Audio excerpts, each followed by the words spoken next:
I was never what my parents wanted, me slipping sticky notes with loser or freak onto my locker until God became my only family. If someone had asked me when I first realized I was never what my parents wanted, I wouldn't have been able to give them a clear answer. It was just something I seemed to know, almost like the way you know the sun will rise or that rain always makes your shoes soggy. My earliest memories are colored by this feeling sitting at the kitchen table, tracing circles on the vinyl with my finger, while my mom, Cheryl, talked on the phone about my sister Megan's science fair win or her flawless piano recital. Her voice rising with pride in a way I never heard when she spoke about me. Dad, Frank, was even less subtle, never one for gentle encouragement or soft glances. His way of showing disappointment was direct. Alongside when I brought home a shake of the head if I tripped over my own feet at soccer, and offhand, not everyone's meant for greatness, son, as he left for work before dawn. From the beginning, I was different from my family.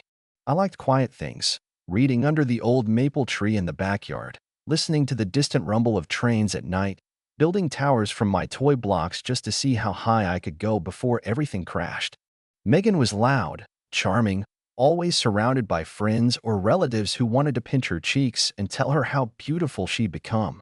I was the background, the filler in photos, the one whose name you couldn't quite recall at Christmas. If Megan was the sun, I was the pale shadow following her across the lawn, present but unnoticed. School didn't help. The other kids seemed to recognize right away that I was the odd one. Tyler and Brandon, both with wide grins and too much confidence, decided I was easy prey. They didn't need a reason. Maybe I sat alone at lunch. Maybe I answered too many questions in class. Maybe my hand-me-down clothes were a little too faded. Their logic didn't matter, only the outcome. Books dumped on the floor, a shove in the hallway, whispered jokes as I walked past, head down, pretending I couldn't hear. Sometimes the other kids laughed, sometimes they just looked away. The teachers were mostly indifferent, chalk dust on their hands, eyes on the clock, waiting for the final bell. Only Ms. Bennett, my English teacher, ever noticed when I flinched at sudden noises or lingered behind after class, pretending to be busy while I waited for the halls to empty. Home was no better. If anything, it was worse. Frank didn't understand me, didn't try to, and made it clear he had little interest in trying. His favorite line was that I needed to toughen up, usually delivered while he watched the news, arms folded, Megan curled up at his side like a kitten. Cheryl was always busy, her job at the bank, Megan's activities, endless phone calls about nothing important. If I asked her for help, she'd sigh. I was never leaving the stack of bills or the casserole she was stirring, and tell me to figure it out. The message was always the same. Megan was the miracle, I was the mistake they didn't say aloud. Even at family gatherings, I'd watch uncles and aunts light up at the sight of Megan, barely nodding in my direction. I learned to make myself invisible, quiet footsteps, polite answers, never drawing attention. It was safer that way. The worst moments were the silences. Sometimes I'd sit on my bed, listening to the muffled sounds of Megan practicing piano, the distant hum of Cheryl's voice in the kitchen, Frank's laughter at some TV joke I'd never understand. I felt like a ghost haunting my own house, present but unacknowledged. It was during those long, hollow evenings that I started to wonder if maybe there really was something wrong with me, something everyone else could see, even if I couldn't. My grades were average, my room was always tidy, I never made trouble. But none of it mattered. There was always a sense that I was falling short of some invisible standard I could never reach. One memory stands out. It was the night of Megan's 13th birthday, a big deal in our house.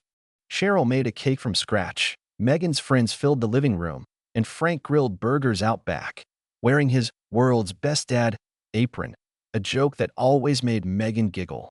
I was tasked with keeping the little kids entertained, shuttling plates between the kitchen and backyard, making myself useful. After the party, I overheard Cheryl and Frank talking in the kitchen. "He just doesn't fit," Frank said, voice low but hard as stone. "He's nothing like Megan. Sometimes I wonder if he's even ours." Cheryl didn't argue, just let the silence grow thick, then changed the subject. That moment sat in my chest for years, a heavy stone I could never quite swallow. At school, things got worse as I got older. Tyler and Brandon became more creative, more relentless. Notes in my locker, rumors spread for fun, accidental spills on my homework. If I tried to fight back, it only made things worse. Once, I told Cheryl what was happening. She shrugged, told me kids could be cruel, and suggested I ignore them and they'll get bored. But they never did. If anything, they seemed to feed off my silence, growing bolder each time I refused to react. By high school, I stopped trying to fit in. I ate lunch in the library, headphones in, books stacked like walls around me. Megan had blossomed, student council, honor roll, boyfriends who drove loud cars and shook Frank's hand with too much confidence. I was the opposite, invisible even to myself. I started skipping school when I could, forging notes, hiding in the park until the afternoon bell. Cheryl noticed, but only to scold me. Frank threatened to take away my phone, grounded me for weekends, but none of it mattered. The punishments were just another form of background noise, like the radio left on in an empty room. I think the lowest point came one winter after a particularly bad day. Tyler had tripped me in the hallway, spilling my lunch everywhere. Brandon made sure everyone saw. Ms. Bennett tried to help, but even she couldn't stop the laughter echoing down the hall. That night, Frank yelled at me for coming home late. Cheryl told me to try harder. Megan barely glanced up from her phone. I sat in my room, staring at the ceiling, and wondered how long a person could feel alone before they simply vanished. I didn't have an answer. I just knew I didn't want to wake up and do it all again tomorrow. That's when I first started noticing the church on the corner, the one with the tall white steeple and the glowing windows every Sunday night. I'd pass it on my way to the store, always hearing music, laughter, a sense of something warm and alive inside. I never went in, never even thought to.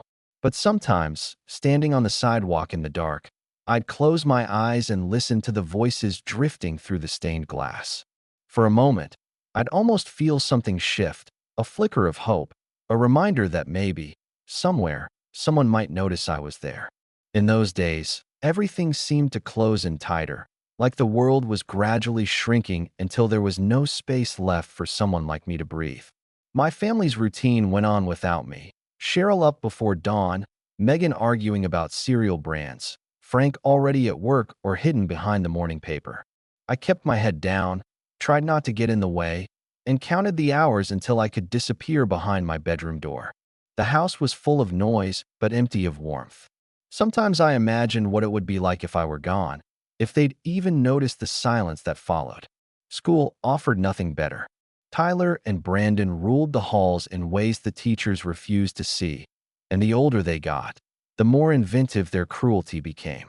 They started a game, slipping sticky notes with loser or freak onto my locker, stuffing my backpack with trash, daring others to trip me on the stairs.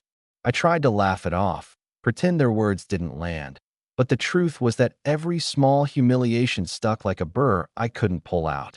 Even on good days, I was waiting for the next blow to fall. The only escape was the library. I would eat lunch there, surrounded by the comforting silence of books. Ms. Bennett sometimes let me help sort the new returns, and even though I knew she noticed my hunched posture and quiet desperation, she never pushed too hard. She asked about my reading, offered recommendations, told me once that stories are how we survive the world. Jacob. That sentence stayed with me, echoing in my mind long after the bell rang. Still, stories couldn't do what I needed. They couldn't change my reality or make anyone care. At home, the walls seemed thinner every day. Frank complained about bills and work, grumbling about the dead weight of a family that didn't pull together. Cheryl became sharp-edged, quick to criticize, her affection for Megan a bright spotlight that left the rest of us in shadow. Megan grew more distant too, surrounded by friends who seemed drawn to her like moths to a flame. I watched their lives swirl around me, feeling like an extra in a play I never auditioned for. One night, after another fight with Frank about my slipping grades, I walked to the edge of the neighborhood, feet numb from cold, hands shoved deep in my pockets. I ended up outside the church, watching the windows glow soft gold against the darkness. For a long time, I just stood there, trying to summon the courage to step inside. I didn't. But when the doors opened and people spilled out laughing, someone paused and waved, a kid about my age, with a wide grin and an easy way of moving. I turned away, heart pounding, and walked home even slower than before. Winter passed in a gray blur. The cycle of bullying, neglect, and self-doubt continued, each day blending into the next. My grades kept slipping. Frank threatened military school. Cheryl made half-hearted attempts at concern before returning to Megan's endless activities. I barely slept, caught between anxiety and exhaustion. I thought about running away, but knew I had nowhere to go. The library, even Ms. Bennett's quiet encouragement, wasn't enough. I was starting to believe what everyone said, that I was nothing, that I would never matter. Then one Sunday morning, I woke up before dawn, unable to take another minute of the house's heavy silence. I dressed quietly, careful not to wake anyone, and walked back to the church. The doors were open, and I slipped in, finding a spot near the back where I could disappear into the crowd. The sanctuary was filled with soft singing, the kind that seeps under your skin and makes you forget where you are. I didn't understand the prayers, couldn't follow the hymns, but there was something about the way people greeted each other, open, genuine, as if everyone belonged. No one looked twice at me. For the first time in years, I didn't feel exposed or unwanted. After the service, I tried to sneak out, but someone caught my eye. The same kid from before, the one who'd waved. He introduced himself as Marcus and asked if I wanted to join the youth group meeting later that week. I almost said no, out of habit, but something about his invitation made me pause. I told him maybe. He smiled, told me there was always a seat open, and left me alone. That week at school was the worst yet. Tyler shoved me into a locker hard enough to bruise my ribs. Brandon made a show of tripping me during gym, earning laughs from half the class. Ms. Bennett saw me limping and asked if I needed to see the nurse. I lied, said I'd just twisted my ankle, and changed the subject. At home, Cheryl barely noticed when I didn't eat dinner. Frank didn't look up from his phone. Megan breezed in late, makeup smudged and hair wild, bragging about some party I wasn't invited to. But I kept thinking about Marcus and that quiet welcome. When Wednesday came, I skipped my usual hiding place and went to the church instead. The youth group was nothing like school. No hierarchy, no cruel jokes, just kids talking and laughing, sharing snacks and stories. Pastor Dave was young, open-faced, not like the stern preachers I'd seen on TV. He listened, really listened, to every question, never making anyone feel stupid or small. When it was my turn to speak, my voice shook, but no one interrupted. For the first time in my life, I felt like I wasn't invisible. After that, I started going every week. At first, it was just to escape home and school, to be somewhere people smiled when I walked in. But slowly, something changed. I found myself listening to the prayers, joining in the singing, reading passages even when I was alone. The words weren't magic, but they gave me something to hold on to, a sense that I wasn't completely alone, that there was a place for me somewhere, even if it wasn't with my family or at school. The bullying didn't stop, but it started to matter less. I still flinched when Tyler and Brandon cornered me, still felt the sting of Cheryl's indifference and Frank's contempt. But I had something else now, an anchor, however fragile, that kept me from sinking. Marcus became a real friend, inviting me over after church, showing me how to play guitar, listening without judgment when I finally told him some of what was going on at home. He didn't offer empty advice or tell me to toughen up. He just listened, and that was enough. At school, Ms. Bennett pulled me aside after class. She said she'd noticed a change in me, still quiet, but less defeated, more focused. She asked if something good had happened. I shrugged, but inside, I knew she was right. There was a shift, something I couldn't name, but that made it possible to get through each day, even the worst ones. My family didn't notice. If anything, they seemed annoyed by my absence at dinner, my refusal to fight with Megan or argue with Frank. Cheryl accused me of acting better than everyone. Frank grumbled that I was wasting time with that church nonsense. But I let it slide. Their words hurt, but not as much as before. I knew now there was a world outside their disappointment, a place I could breathe. For the first time, I allowed myself to hope that maybe things could change, that maybe I could build something of my own, even if my family never understood. That hope was fragile, a single candle flickering against a storm, but it was more than I'd ever had before. Somewhere in those months, I realized the only thing I wanted anymore was a sense of peace, just a little space where I could exist without feeling watched, compared, or picked apart. I was still the same at home, still skirting the edges of every room, still avoiding Frank's gaze and Cheryl's questions. But now, Sunday mornings and Wednesday nights were sacred to me, even if my family treated them as an inconvenience or a phase I'd outgrow. They never asked why I was suddenly happier, more settled, or why my grades had started to edge upward again. If anything, Frank got irritated about my obsession with church, and Cheryl reminded me to focus on real life. Megan mostly ignored me, caught up in her own busy world, her mood shifting with the weather and her popularity. At school, I learned to expect nothing but the bare minimum from teachers and classmates, except for Ms. Bennett and the small group I'd begun to meet after school for quiet study sessions. Tyler and Brandon tried to ruin everything they could for me, but the more I ignored their jokes and stopped reacting, the more confused and eventually bored they became. Still, they didn't let up entirely. Brandon once cornered me outside the gym, shoving me hard and demanding to know what made me so weird. His voice was loud enough that a few others gathered, expecting the usual entertainment. I surprised myself by not shrinking away, just standing still and telling him I was done caring what he or anyone else thought of me. He stared, not sure how to answer, and finally walked off. Tyler laughed and called me a coward, but it felt different now, like a mosquito buzzing in my ear instead of a knife twisting in my gut. Marcus noticed the change right away.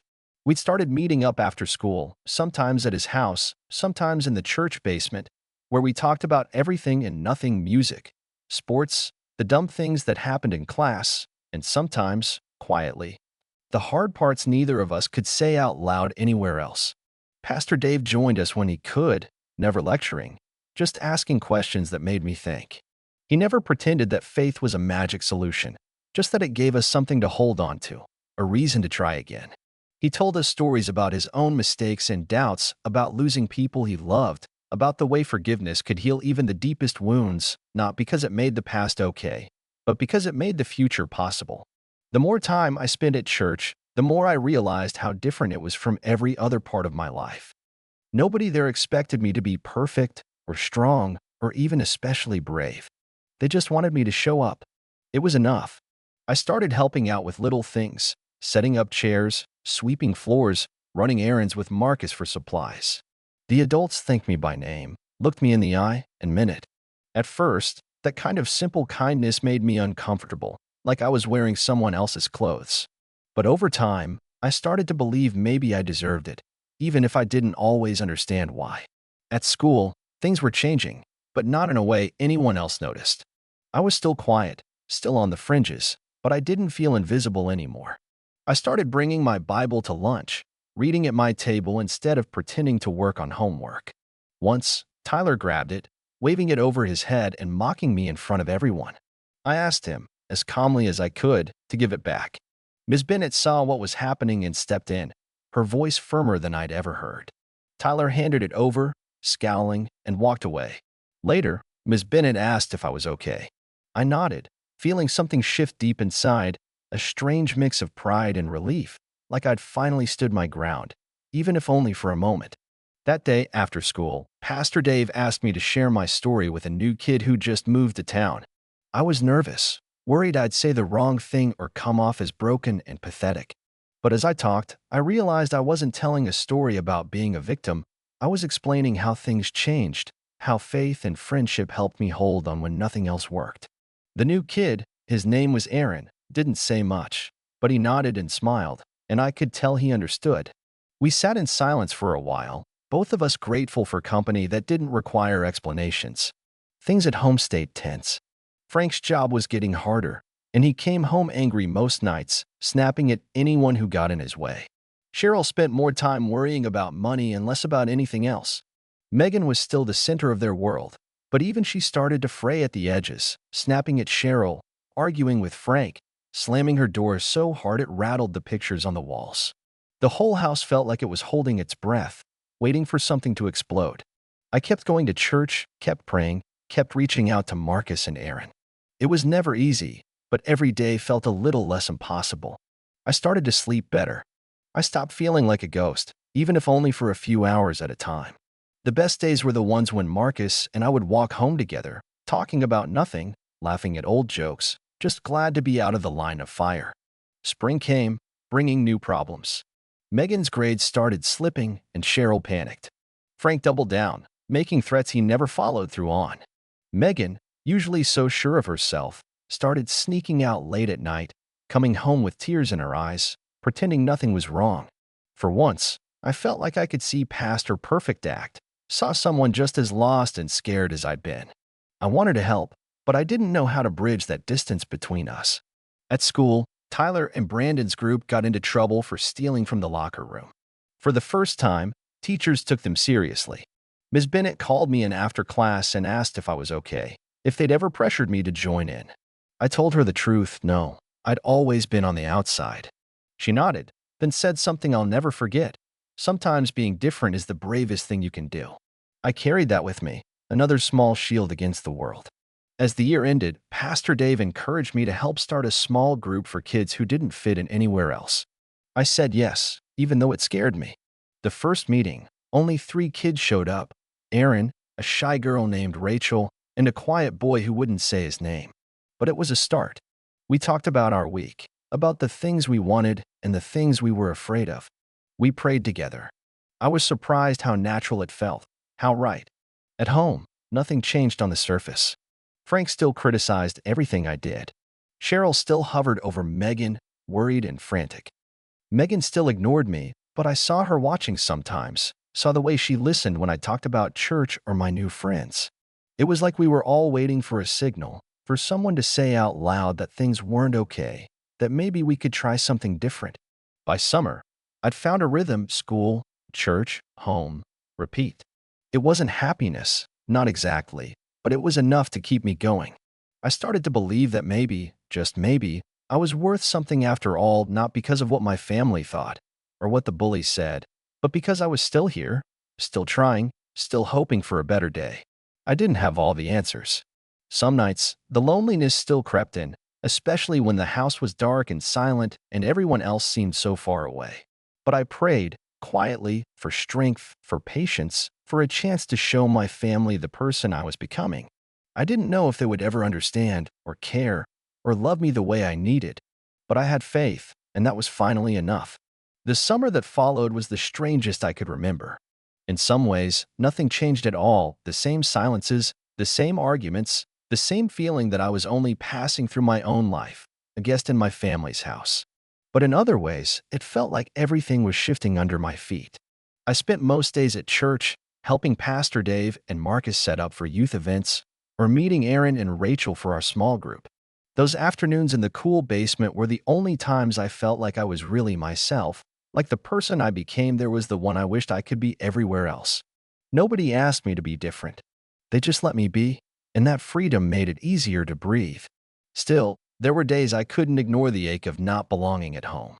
Frank grew more bitter as the summer wore on. He spent long hours hunched over the kitchen table, bills spread around him like battle plans, his temper flaring at the slightest provocation. Cheryl was always tense, her anxiety bubbling over in sharp words and restless sighs.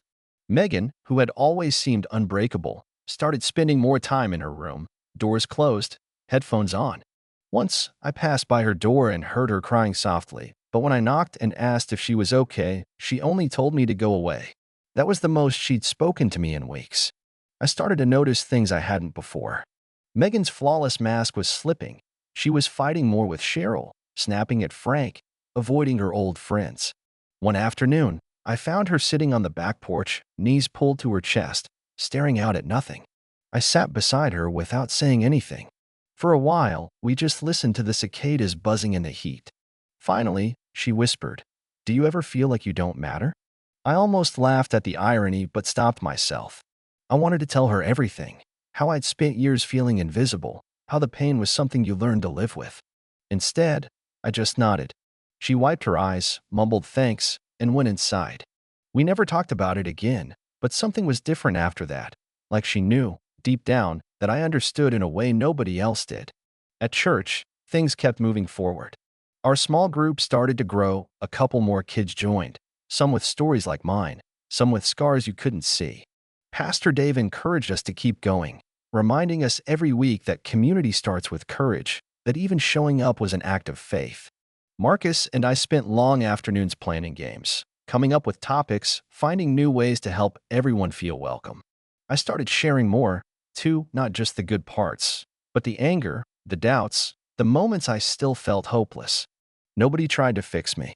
They just listened, and that made all the difference. The bullying at school faded in the background. Tyler and Brandon, after getting in trouble for the locker room thefts, had to keep their heads down. Tyler ended up transferring to another school, and Brandon kept his distance, barely meeting my eyes when we passed in the hallways. I expected to feel triumphant, but mostly I just felt tired. I realized how much energy I'd spent trying to avoid them, how many days I'd lost to fear and anxiety. The real challenge now was figuring out what to do with all that empty space they'd left behind. One Sunday, Pastor Dave asked if I would share my story at the youth service. My first instinct was panic. I imagined the whole congregation staring at me, waiting for me to slip up or say the wrong thing. But Marcus promised he'd stand with me, and Rachel said she'd share too, so I agreed. I spent a week writing and rewriting what I wanted to say, never quite satisfied, afraid my words would sound fake or rehearsed. When the day came, I stood on stage, hands shaking, heart pounding, but as I looked out at all those faces, I remembered what Pastor Dave had said about courage. I spoke about my family, the loneliness, the bullying, the nights I thought about disappearing, and the first time I walked into the church and felt, for a moment, like I belonged. I told them I was still scared, still figuring things out, but that faith had given me hope where nothing else had. When I finished, there was a long silence, then applause, real, warm, honest. Afterward, people came up to thank me, to tell me they'd felt the same way once, or to hug me. Frank and Cheryl didn't come. They'd never been to any of my church events, but Megan did, standing in the back, arms crossed. Later that night, she left a note on my pillow, "I'm proud of you." It was the first time she'd said anything like that in years. Things at home reached a breaking point near the end of summer. Frank lost his job. The plant where he'd worked for decades shut down suddenly, leaving dozens of families scrambling. For days, the whole house was on edge. Cheryl cried in the bathroom with the door locked. Frank stomped around, blaming the world, shouting at anyone who got in his way. Megan and I tried to stay out of sight, but the tension was suffocating. Finally, one night at dinner, Frank exploded, accusing Cheryl of not supporting him, Megan of being ungrateful, me of being a failure who never brought anything good to this family. His words landed like blows, sharper than anything Tyler or Brandon had ever said. For a long time, nobody said anything. Then, without thinking, I said I was sorry he felt that way, but I wouldn't take responsibility for things I couldn't control. I told him I was trying, that I'd found something good in my life, and I wouldn't let him take it from me. Cheryl burst into tears. Megan left the table. Frank stormed out of the house. I sat alone, shaking, terrified of what would come next, but strangely calm, too, like I'd finally stepped out of the shadows and into the light. That night, I prayed harder than I ever had, asking for strength, for guidance, for the chance to keep moving forward even if my family never changed. The next morning, Frank was gone before sunrise, and Cheryl barely spoke to me. Megan met my eyes across the kitchen for the first time in ages and gave me a small, sad smile. I realized then that none of us really knew how to be a family, but maybe that was something we could learn if we wanted to. As school started again, I threw myself into church work, into helping the new kids, into being someone people could count on. Ms. Bennett noticed and told me I seemed more sure of myself. I thanked her and meant it. I started to believe that I could build a life worth living. Even if I never got the approval I'd always craved from Frank or Cheryl. I didn't have all the answers, but I finally understood that hope wasn't about things being perfect. It was about believing they could get better, no matter how many times you'd been hurt. Faith was what kept me moving, what let me love my family even when they couldn't love me back. I wasn't alone anymore. That was enough. The first weeks of the new school year were both easier and more complicated than I imagined. On the outside, life seemed steady. Classes, homework, church, small group, home. But under the surface, every day felt like a test. Frank stayed out late, sometimes not coming home at all, and when he did, he barely spoke to anyone. Cheryl drifted through the house in a fog of worry and exhaustion, muttering about bills, clutching the phone, crying when she thought no one could hear. Megan was quieter too, avoiding everyone except me, and only then in brief moments, like sharing a ride to school or sitting beside me at the dinner table, both of us pretending things were normal. The house felt emptier than ever. One Friday night, as I was getting ready for youth group, Cheryl stopped me in the hallway. Her eyes were red from crying. "I don't know what to do anymore, Jacob," she whispered. "I feel like everything's falling apart." For a moment, I didn't know what to say. I wasn't used to her needing me, but I told her the only truth I knew. "You don't have to do it alone." She nodded, tears running down her face, and let me hug her. I prayed quietly for her strength, and for the first time, she didn't pull away. At church that night, Pastor Dave announced that we'd be organizing a community dinner for families hit hard by the plant closure. I volunteered to help, signing up to set tables and serve food, anything that would keep my mind busy. When I got home, Megan was waiting in my room, eyes wide and nervous. "I need to talk to you," she said, voice barely above a whisper. She confessed she'd been skipping classes, falling behind, and hiding it from everyone. I listened, the way Marcus had listened to me months before. I didn't try to fix anything. I just told her I understood, that it was okay to be scared, and that I'd help her figure it out. She cried, and I held her, feeling the old wall between us start to crumble. Days blurred into weeks. Frank lost another job, then disappeared for 2 days without a word. When he came home, he was drunk, angry, and broke. That night, there was shouting, him blaming everyone for his failures, Cheryl threatening to leave, Megan sobbing in her room. For a moment, I stood in the hallway, heart pounding, terrified of what would happen next. Then I walked into the living room and told Frank he needed help. I told him I loved him, even if he couldn't love himself. He stared at me like he didn't recognize me, then stormed out into the night. We didn't see him again for almost a week. That Sunday, Pastor Dave asked if I would share my story at the dinner. I almost refused, but then I saw Megan and Cheryl in the crowd, both looking at me with hope. I told the truth about my loneliness, the bullying, the ways I'd felt invisible in my own home.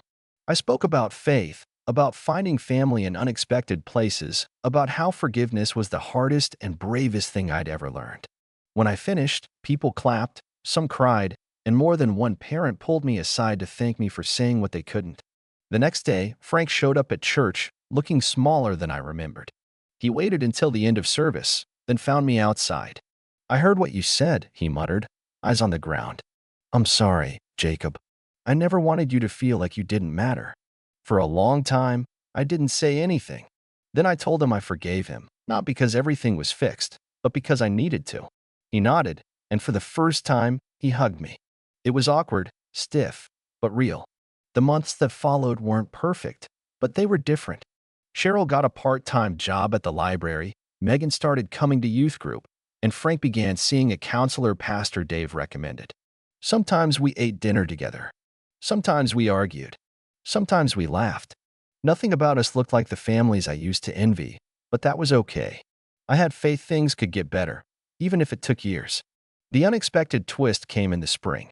Ms. Bennett called me after school and asked me to help a new student, a boy named Lucas, who'd been bullied and left out, just like I'd been.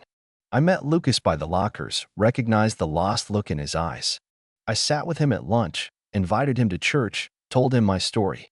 One afternoon, after a rough day, Lucas asked me, "How did you make it through?" For a moment, I thought of all the things I could say, but what came out surprised even me. I never had what I wanted from my parents, but I found a family in God. I found people who saw me and cared. Lucas smiled, tears in his eyes, and I realized the story was never just about surviving. It was about turning pain into hope for someone else. And that, I think, was the real miracle, how being the outsider nobody wanted gave me the strength to help others find their place.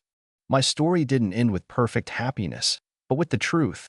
You can find love, faith, and family, even when the world tells you you'll never belong.